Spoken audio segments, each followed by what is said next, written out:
Another possible garbage solution sounds like something out of science fiction.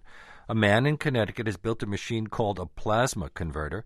It can turn even the vilest garbage into clean energy. And joining me now for our next Unreported segment is science journalist Michael Behar. He has written an article for the current issue of Popular Science magazine called The Prophet of Garbage, and that's the prophet like the biblical prophets, spelled with a PH, not with an F, although I assume, Michael, that you're making some kind of a pun there. I actually didn't come up with the headline, but now that you point that out, I think that's a good one. Can you give us the basics on how the plasma converter works? Yeah, the plasma converter works. It basically uses a pretty old-fashioned process that's been around for about 80 years, and what it does is the garbage goes into, for lack of a better word, a reactor, which is heated to very high temperatures with very low oxygen, and it creates something that's known as a plasma gas. And that gas is hot enough that it breaks down the garbage basically into its constituent components, down to the smallest molecules. And then what happens to those molecules? And then they can go through basically a filtration process where they're separated into something called a syngas, which is basically a mixture of various different kinds of combustible gases that you can use as a fuel. And then there's a byproduct, which is sort of an obsidian-like slag. It almost looks like glass, and it's a benign waste product that comes out at the end that can just be used for a bunch of different industrial applications. Now, would this be more economical than what we were just discussing, which is turning garbage, especially food scraps and animal droppings, pet droppings, into methane gas?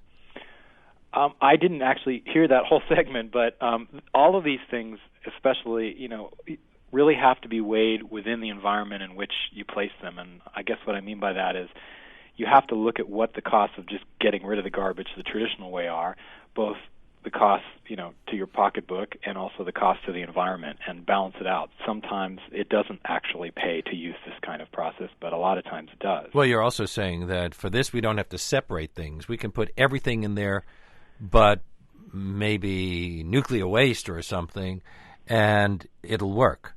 Yeah, I'm guessing when in the last segment you were looking at something, I think what people refer to as sort of an organic digester, where it uses enzymes and various things to break down the organic food and you get methane out. Yes. Okay.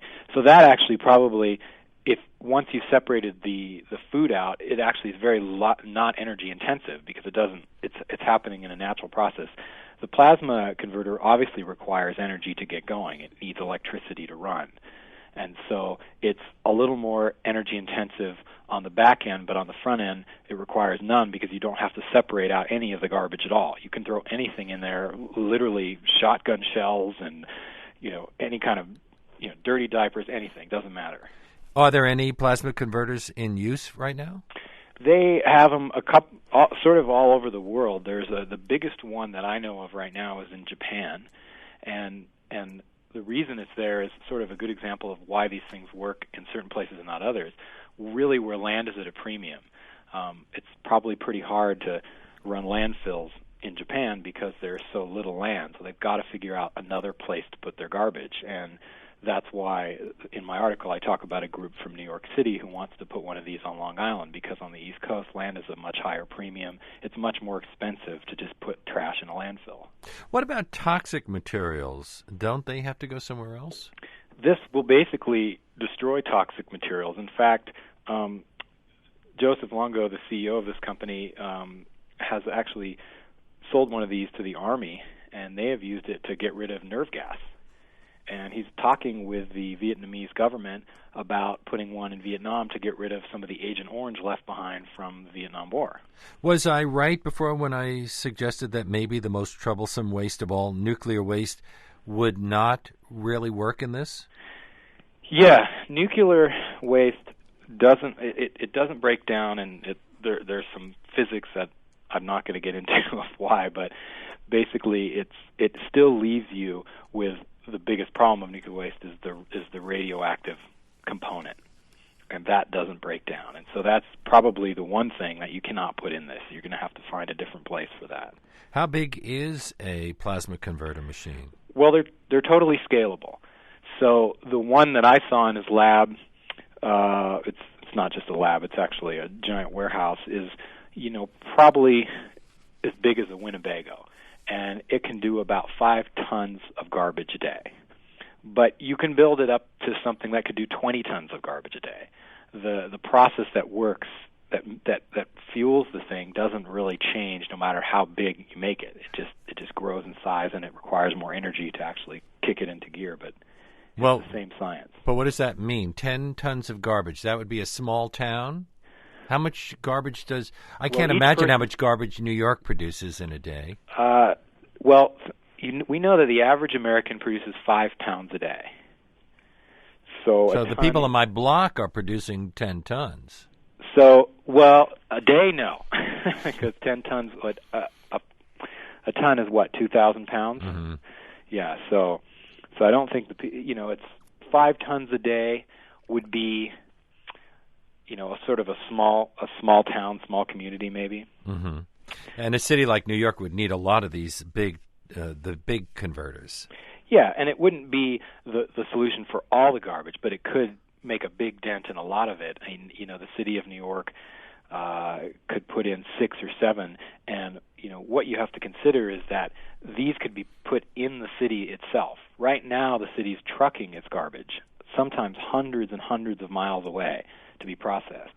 And all that trucking costs a lot of money, uses a lot of fuel, and is really expensive to do. So you sort of knock out that whole segment of taking the garbage from one place to another. This thing could operate right down in the center of Manhattan. You could put 20 of them in the building, and people wouldn't even know they were there. Or you could put them in a lot of different neighborhoods. Exactly. And just have local garbage pickup, put them into the plasma converter. How likely is that?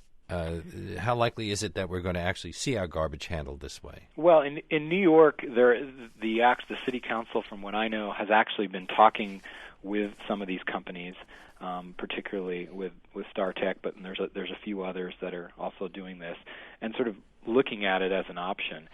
They haven't signed any deals yet, but eventually something has to be done, because the landfills on the eastern seaboard are slowly getting closed down for both environmental reasons and just because they're too expensive to run. So a lot of the garbage out there is being trucked to Ohio and even farther away.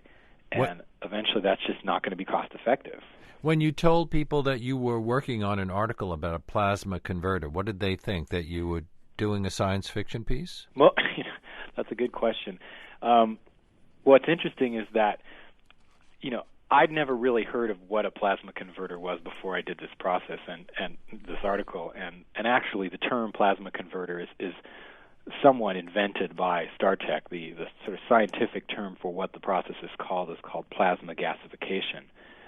And, it took me a day or so of just researching what exactly that was. And it was, trying to figure out, what does this mean, plasma gasification? It was sort of a weird terminology I hadn't heard before. And it turned out that it's actually a technology used a lot in the metal fabrication industry. They use what the part of the process that creates the heat is the plasma arc, and they use this for metal cutting. And it hadn't really been applied to burning up garbage until very recently. Well, we also hear about plasma on TV screens, but that's a different plasma altogether? Well, not exactly. I mean, it's all related. What it is you're creating an energy field within a gas. So that's sort of the simplest way I can put it, and that bridges the definition between what's in your TV and what's inside this. Michael, thank you so much for being with us. I've been speaking with science writer Michael Behar, whose article in the current issue of Popular Science magazine is called The Profit of Garbage, and it's about plasma converters. Thank you so much. Thank you.